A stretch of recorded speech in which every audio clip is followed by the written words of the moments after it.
ನಮಸ್ಕಾರ. ಇಂದಿನ ಪ್ರಮುಖ ಸುದ್ದಿಗೆ ಸ್ವಾಗತ.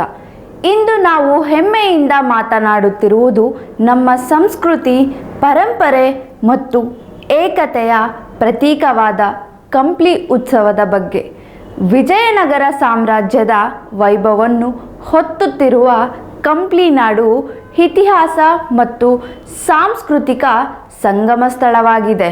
ಈ ಉತ್ಸವವು ಕೇವಲ ಆಚರಣೆ ಮಾತ್ರವಲ್ಲ, ನಮ್ಮ ಪರಂಪರೆಯನ್ನು ಮುಂದಿನ ತಲೆಮಾರಿಗೆ ಪರಿಚಯಿಸುವ ಒಂದು ಮಹತ್ವದ ವೇದಿಕೆ. ಇದಲ್ಲದೆ ಗಣ್ಯ ನಾಯಕರು ಬಿ ನಾಗೇಂದ್ರ ಅವರ ಪಾತ್ರವು ಸ್ಮರಣೀಯವಾಗಿದೆ. ಅವರ ಮಾರ್ಗದರ್ಶನ ಮತ್ತು ಸಹಕಾರದಿಂದ ಈ ಭಾಗದ ಅಭಿವೃದ್ಧಿ ಹಾಗೂ ಸಾಂಸ್ಕೃತಿಕ ಚಟುವಟಿಕೆಗಳಿಗೆ ಉತ್ತೇಜನ ಸಿಕ್ಕಿದೆ. ಸಮುದಾಯ ಏಕತೆ ಮತ್ತು ಪ್ರಗತಿಗೆ ಅವರು ಸದಾ ಬೆಂಬಲ ನೀಡುತ್ತಿದ್ದಾರೆ. ಈ ಉತ್ಸವದ ಯಶಸ್ವಿನ ಹಿಂದೆ ಅನೇಕ ಜನಪ್ರತಿನಿಧಿಗಳು ಮತ್ತು ಅಧಿಕಾರಿಗಳ ಶ್ರಮವಿದೆ. ವಿಶೇಷವಾಗಿ ನಮ್ಮ ನಗರ ಶಾಸಕರಾದ ನಾರಾ ಭರತ್ ರೆಡ್ಡಿ ಅವರು ಅಭಿವೃದ್ಧಿ ಕಾರ್ಯಕ್ರಮಗಳಿಗೆ ನೀಡುತ್ತಿರುವ ಉತ್ತೇಜನ ಶ್ಲಾಘನೀಯ. ಅವರ ಮಾರ್ಗದರ್ಶನದಲ್ಲಿ ರಸ್ತೆ, ಮೂಲಸೌಕರ್ಯ, ಯುವಕರಿಗೆ ಕ್ರೀಡೆ ಮತ್ತು ಸಾಂಸ್ಕೃತಿಕ ವೇದಿಕೆಗಳಂತಹ ಹಲವಾರು ಯೋಜನೆಗಳು ವೇಗ ಪಡೆದಿವೆ.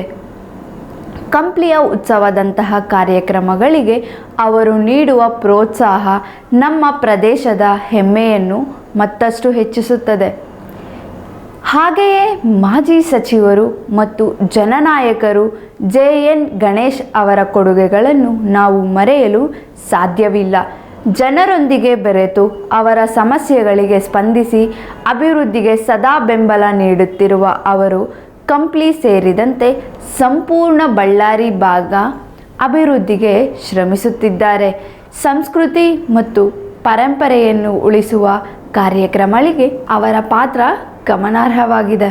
ನಾವು ಎಲ್ಲರೂ ಒಗ್ಗಟ್ಟಿನಿಂದ ಇಂತಹ ಉತ್ಸವಗಳನ್ನು ಯಶಸ್ವಿಗೊಳಿಸಿದರೆ ನಮ್ಮ ನಾಡಿನ ಹೆಗ್ಗಳಿಕೆ ರಾಜ್ಯ ಮಟ್ಟದಲ್ಲೇ ಅಲ್ಲ, ರಾಷ್ಟ್ರ ಮಟ್ಟದಲ್ಲಿಯೂ ಮೆರೆದೆದ್ದೇಳುತ್ತದೆ. ಕಂಪ್ಲಿಯ ಉತ್ಸವವನ್ನು ಯಶಸ್ವಿಗೊಳಿಸಿ ಎಲ್ಲ ಸಂಘಟಕರಿಗೂ, ಜನಪ್ರತಿನಿಧಿಗಳಿಗೂ ಹಾಗೂ ಭಾಗವಹಿಸಿದ ಪ್ರತಿಯೊಬ್ಬರಿಗೂ ಹೃತ್ಪೂರ್ವಕ ಧನ್ಯವಾದಗಳು. ಇನ್ನಷ್ಟು ಮಾಹಿತಿಗಾಗಿ ನೋಡ್ತಾ ಇರಿ VTV ಬಳ್ಳಾರಿ. ಜೈ ಕರ್ನಾಟಕ, ಜೈ ಕಂಪ್ಲಿ.